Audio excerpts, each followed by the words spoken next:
Well, welcome to another edition of the Debt Matters podcast, where we love to help Canadians find solutions to their debts with licensed insolvency trustees from across Canada.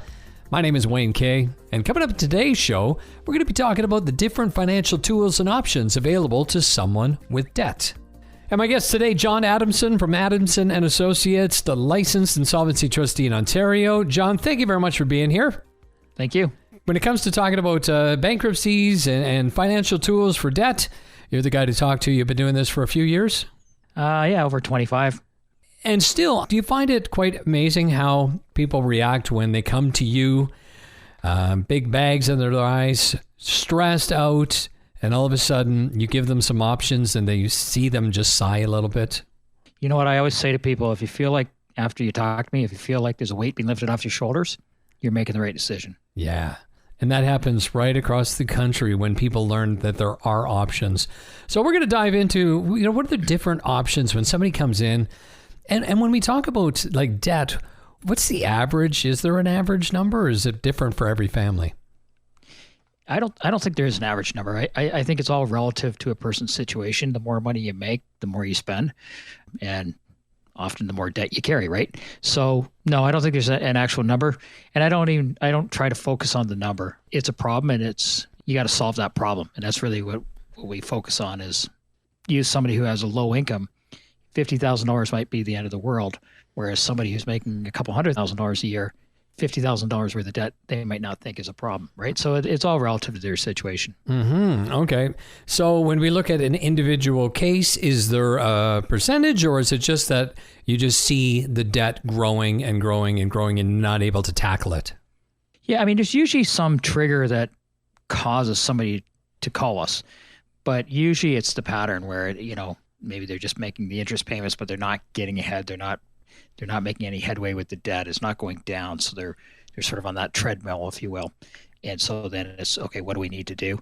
Other times there's something that happens. Maybe, suddenly you go into work and your wages have been garnished and losing 20% of your pay is significant. So there's some trigger, but there's always a commonality, and that is I can't service the debt that I've got. Mm-hmm. Well, maybe you can tell us about some of the different financial options when it comes to taking care of somebody in debt. Yeah, I mean, generally the two main options that are used across the country are personal bankruptcy and consumer proposals. And consumer proposals have become really popular probably in the last decade or so. They've been around since 1992, but initially they weren't that popular. They've become very popular in the last, I'd say, 10 to 15 years. And they're a great tool. It allows a person to restructure the debt, get the payment down into something that they can handle, stop the interest. And in most cases, the person pays back a percentage of what they owe. Most cases, they don't end up paying the whole amount back. And for most people, if you're in that situation where I've got too much debt, but I can't, make the payments, and I can't service the whole amount, and I can't pay the whole amount, maybe it's 30% they end up paying back. Each situation is different, but then they're in a situation where they've got one payment, they can handle it, and they avoid a bankruptcy. Mm-hmm. So is a consumer proposal better than a bankruptcy? I don't know if you can say that it's better. In a lot of cases, I think they are, but it's not right for everybody, mm-hmm. right? It's not the one, size shoe fits everybody. So you have to find what works for each person. But there's a lot of advantages to them. In my opinion, the most significant difference with a proposal versus a bankruptcy is, in a bankruptcy, your assets, the things that you own or have, vests in the trustee, which is a fancy word, vest for passes to the trustee. Whereas in a proposal, it doesn't. So the reality is a person has a lot more flexibility in a proposal when it comes to, future assets and income and things like that. There's no watchdog on them. We settle the debt, we get a payment in place that they can handle, and they move on. Mm-hmm. Now, when you talk about their assets get transferred to the trustee, explain that. So it may not actually happen physically where you see the asset is transferred to the trustee, but the trustee would have an interest in that. So give you an example. A person is only allowed to make a certain amount of money each month, and it depends on the size of the family. And then if they make more than that, then the trustee's entitled to a portion of that. And they call that surplus income. Well, in a proposal, that doesn't apply. But the problem with it in a bankruptcy is it kind of takes away if you want to work harder, you want to make some extra money, maybe there's overtime, those types of things. It takes away that ability to do so in a bankruptcy. You may have a situation in a bankruptcy where maybe you come into an inheritance, after you file bankruptcy and you're not released from the bankruptcy yet. Well, that money would go to the trustee, whereas in a proposal, it wouldn't. If you've got equity in a house, maybe you may end up having to pay some of that equity into the bankruptcy for the creditors, whereas with the proposal, it's just what we can get the creditors to agree to, and then you get on a payment plan. So it just gives you more flexibility. So after the bankruptcy is released, and what is that, 6 years or something? So what happens is the 6 years is the time frame that they can report it on your credit file. Oh, okay. So in a first bankruptcy, you're either going to be released usually in 9 months or 21 months, depending on your income. If you're a low income person, it'll be 9 months. And if you're a higher income person, it's going to be 21 months. And if you've been bankrupt before, so you're what we call a repeat bankrupt, then it's either going to be after 24 months or 36 months, again, depending on your income. If you're low income, it'll be 24 months. If you're higher income, it'll be 36 months. Mm-hmm. And does the person get their house back? Yeah. So let me give you an example. If, say, a person had a house and there was equity, so equity being the difference between what the house is worth and the amount of the mortgages. And say there was equity of $50,000 in the house. Okay. Maybe the house is joint with their spouse. So $25,000 would belong to the person who filed bankruptcy. The court can say you're not getting out of bankruptcy until you pay that $25,000. So the person would then be on some sort of repayment plan with the trustee for that equity. A lot of times they'll refinance the house and get the money and pay it out. Oh, okay. But the house then, at the end of that, the house goes back to the person. They keep their house and it goes back to the person. In a proposal, that doesn't happen. We come up with a number and, the creditors will factor that into the decision and get it into a payment that works. Oh, okay. Do you find that a lot of people that's one of the stress points is they don't really, they kind of want to put their hand in the sand and not acknowledge this because there's such a worry about losing their car, losing their house, any of that stuff regarding bankruptcies or consumer proposals. And what I'm hearing from you is with a consumer proposal, that doesn't happen. Correct.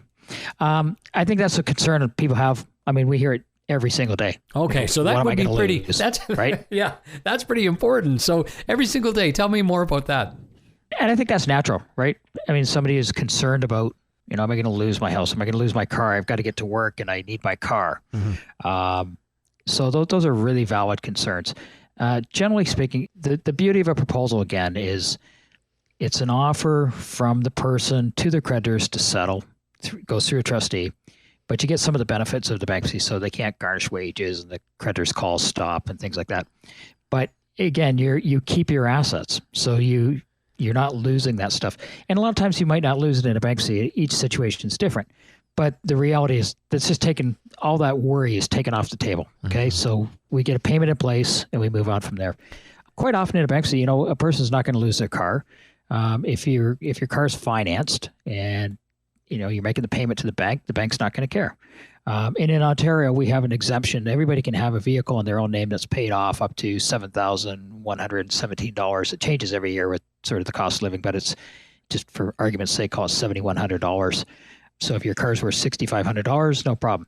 If your car's worth $9,100, well, you'd end up having to pay $2,000, the portion that's over that exemption, into the bankruptcy for the creditors, but you would still keep your car. Okay. Do people ever wonder about, leaving the country once this happens, if they file for bankruptcy or consumer proposal, or? Yep, we do get that question. It's not, certainly since COVID, it's not as important as it used to be, but no, we do get that question. And it's not reported anywhere. There's no impact upon you going into another country. It's not on your passport.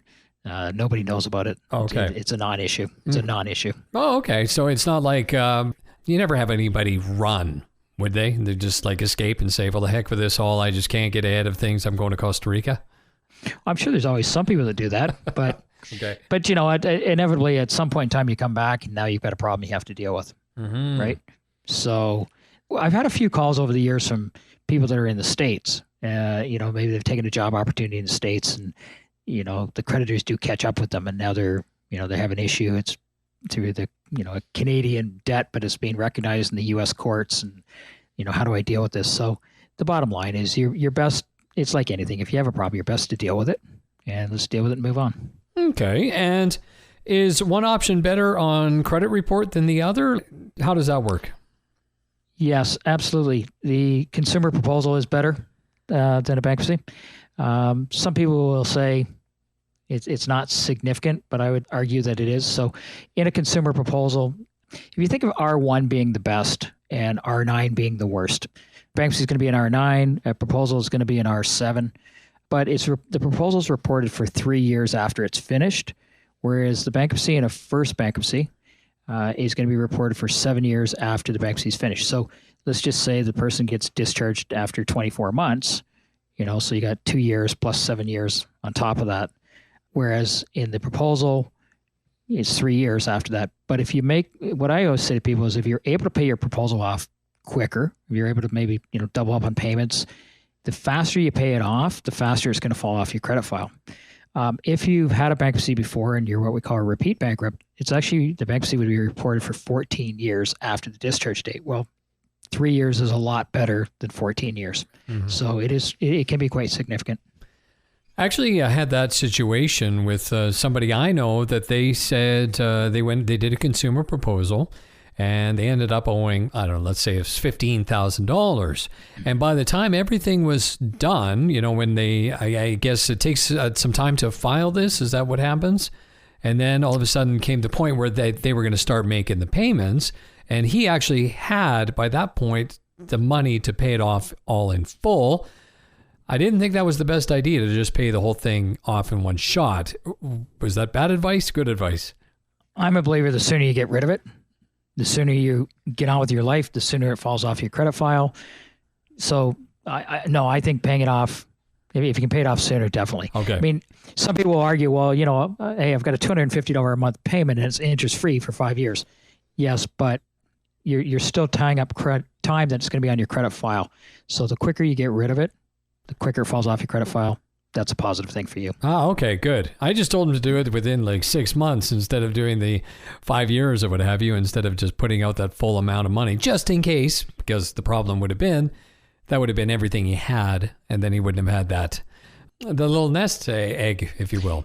That's a fair comment. You never want to leave yourself so strapped that if something happens, the car breaks down, there's no money. Yeah. So you do want to at least have some money behind you. The thing is, I think a lot of people are learning this for sure with our show, and by talking with experts right across the country, they're becoming more and more aware that when they make that decision to make a phone call and find out more about bankruptcy, consumer proposals, or how to get rid of their debt, it's not like they're walking in and you're saying, all right, let's get this bankruptcy going, or let's get this consumer proposal going. You're just giving them some options.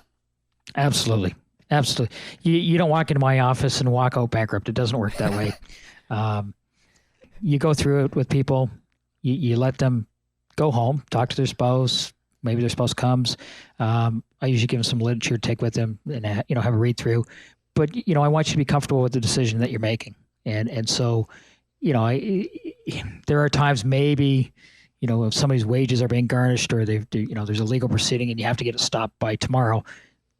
Maybe very rarely that happens, but in a situation where you have to get that filed right away, that can happen. But for the most part, most people, they know about it. They've come to see us. They've got time to think about it. They take home an application. They fill it out. They get it back to us. So the reality is it's not walk in one door, walk out the other door bankrupt. It doesn't work that way. Right. But people have this perception that maybe that's, they're stressed out. They don't know. And so this is really good that you're sharing this kind of great information with them. And they will get credit again once you go through either of these. And the proof of that is that we do see second-time bankrupts, right? So if you didn't get credit again, you wouldn't have a financial problem again, mm-hmm. Right? And that's the proof. And they're not a huge percentage, but they are the proof that people get credit again. I guess once they work with you, there's also credit counseling. And so how do you dive into what it was that got them into the situation? So that's one of the requirements in the counseling is sort of to identify the problems.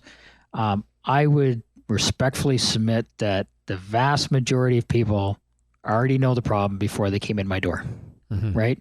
So they've had time to reflect on it. They know what it is. I would say that the counseling is about getting people onto a budget, getting them to start budgeting their money, and then start doing some planning. And I've said this for years. I wish this stuff was taught in high school, but it's about really, okay, this is how much money I've got. I've got to, get myself onto a budget so that, because really what our goal here is we want to solve the problem, but we also want to help people not get back into the same situation again. Mm-hmm. Well, that's perfect advice. Anything else we need to know at this point about bankruptcies or consumer proposals or other options for debt? I would just say if you've got a financial problem, pick up the phone or go on the internet and send the email, but talk to somebody, okay? And make sure that you're talking to someone who's a licensed insolvency trustee, because we are the only people who can offer these options. But don't put it off. Address it, come talk to us, and because you'll get the peace of mind. Mm-hmm. Once you know what your options are, you'll feel better. Yeah, and you're regulated by the federal government as well, so they keep tabs. So that's very important, and it's a free consultation for most places. And if somebody wants to schedule that free consultation with John and his team, very simple. Just go to AdamsonTrustee.com. AdamsonTrustee.com. John, thanks very much for being on the show today. Thank you for having me. Well, that's it for today's Debt Matters podcast. You can subscribe wherever you get your favorite podcasts from. And of course, if you want more information, you can always check out our website at debtmatters.ca. Thanks for listening.